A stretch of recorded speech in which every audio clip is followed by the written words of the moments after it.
Ladies and gentlemen, brothers and sisters, listen to me closely. The greatest salespeople in the world are not the slickest, the smoothest, or the flashiest. They are the ones who believe in what they're selling, they're convicted about their message, and they serve people through the solution absolutely. Here's an expanded version of Voss keynote no.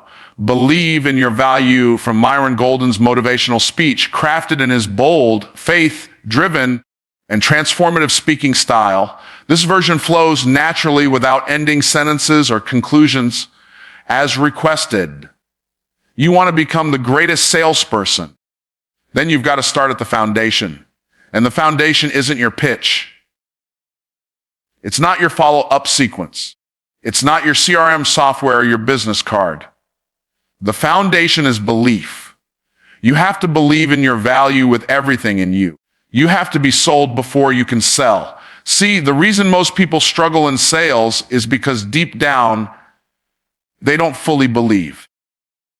They don't fully believe in the product. They don't fully believe in the price. And worst of all, they don't fully believe in themselves. Let me tell you something. You can't transfer a belief you don't possess. If you're unsure, if you're doubting, if you're second guessing, people feel that. Your prospects feel it in your voice. They see it in your eyes. They hear it in your hesitation. You might think you're saying the right words, but if they're not backed by conviction, those words fall flat. Sales is spiritual. It's emotional. It's energetic. And energy doesn't lie. You can't fake belief. You can't fake conviction. It has to be real. Now let's break it down even further. What are we talking about when we say value? We're not just talking about the features of what you're selling. We're not just talking about what it does or how it works. We're talking about Oz transformation. People don't pay for information. They pay for transformation. They pay for outcomes. They pay for relief. They pay for hope.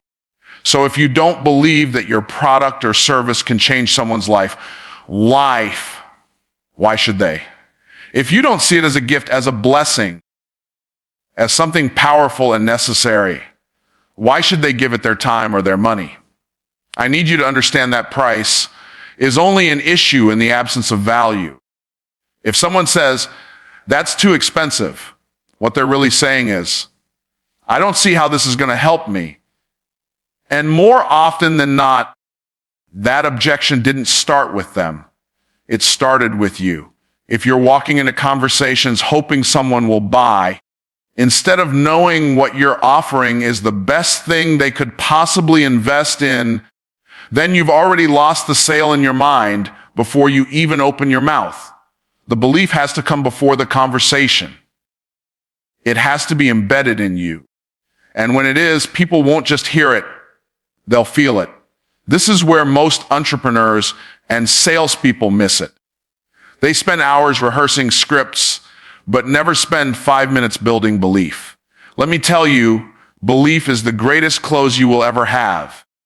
It's the most powerful objection handler in the world. When you are absolutely sold, objections become irrelevant. Why? Because you stop responding to fear and start responding to purpose. You don't flinch when someone says no, because you know the right people are coming. You're not afraid of rejection because you're not trying to convince people. You're trying to Oz-serve people. And that shift only happens when your belief is unshakable. But this kind of belief doesn't come from reading product manuals or watching training videos. It comes from embodiment. It comes from experience. You've got to use the product. You've got to immerse yourself in it. If you're selling a service, go through the process as a client. If you're selling coaching, be coached. If you're selling transformation, you'd better be transformed. People don't follow the words.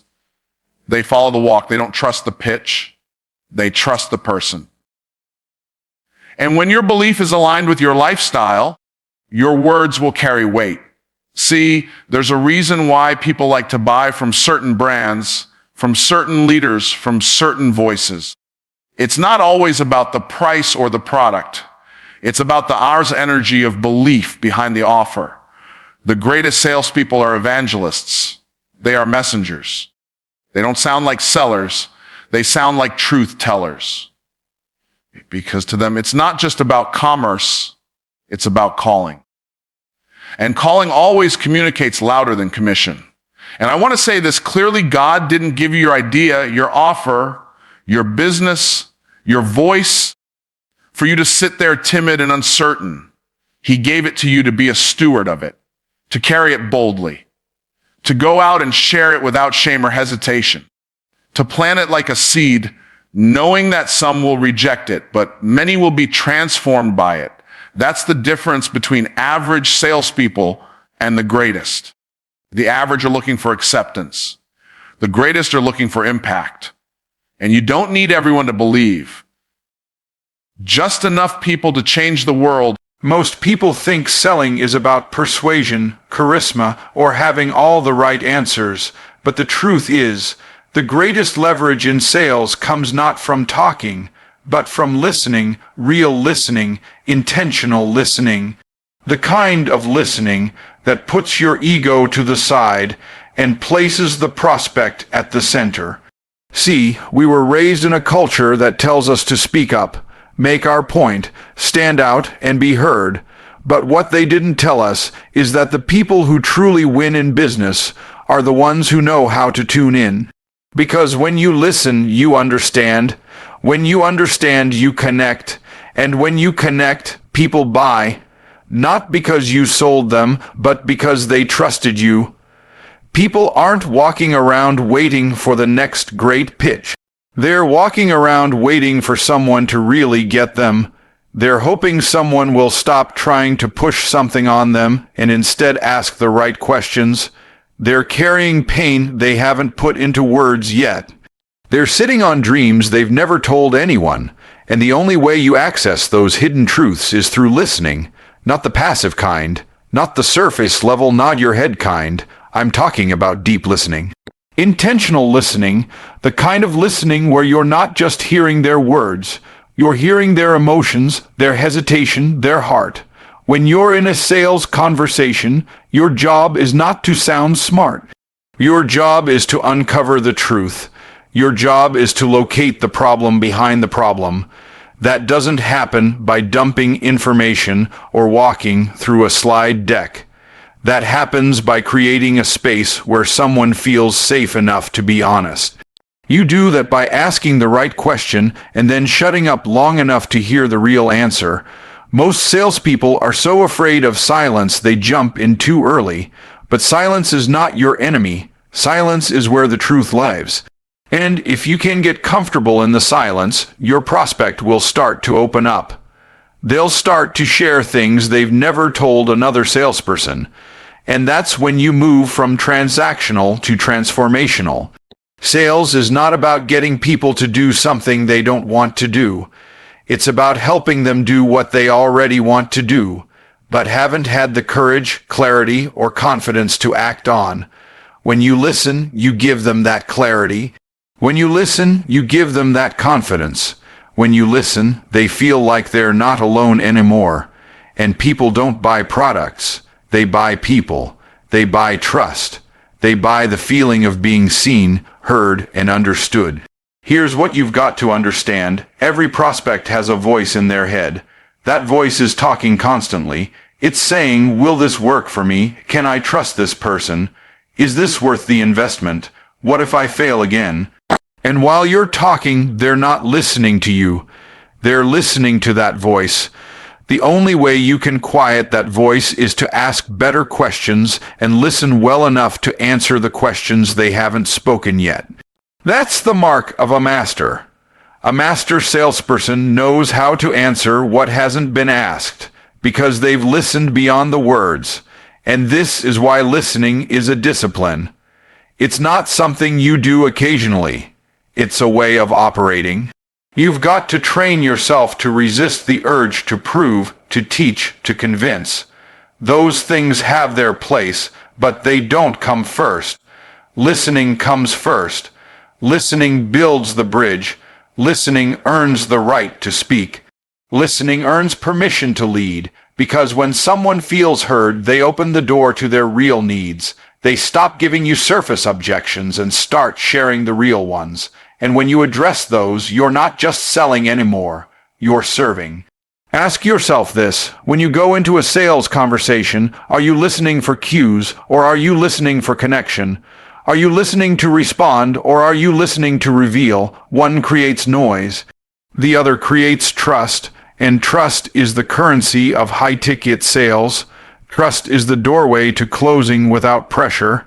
Trust is what makes someone say, "I don't know what it is about you, but I just feel like you understand me." That feeling doesn't come from you being slick. It comes from you being still, from you being present, from you making it about them and not about you.